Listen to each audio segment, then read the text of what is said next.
In 1493, Henry is betrayed by his step-uncle, William Stanley.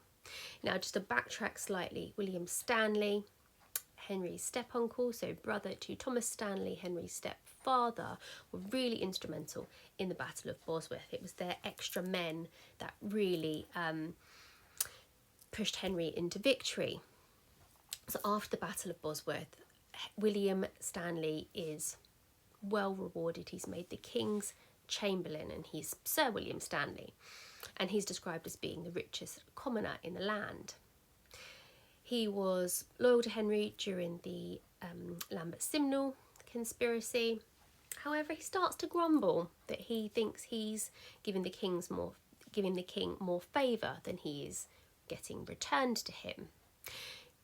Now, Perkin Warbeck is still out there in Europe, as we know, trying to get support from everybody. We are going to come to Perkin Warbeck, but if you don't know, just very roughly, he is claiming to be the second of the princes in the Tower, so the younger brother, trying to get support for that, claiming to be the rightful King of England. Anyway, William Stanley talks to somebody called Robert Clifford and arranges for him, this is in the March of 1483, arranges for Clifford to go abroad and arrange support on his behalf, and in June he does that.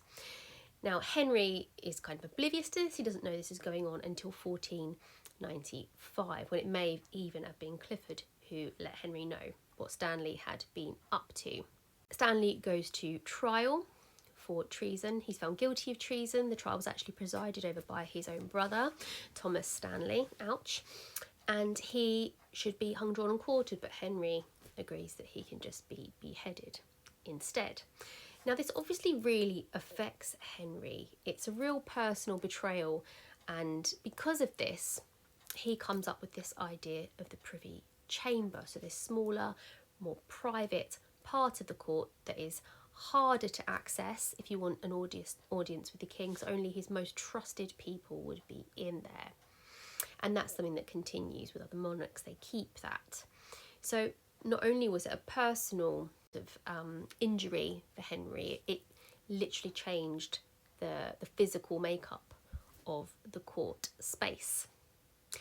So that is 1493. Henry VII is betrayed, but he doesn't know it yet, not for 2 more years.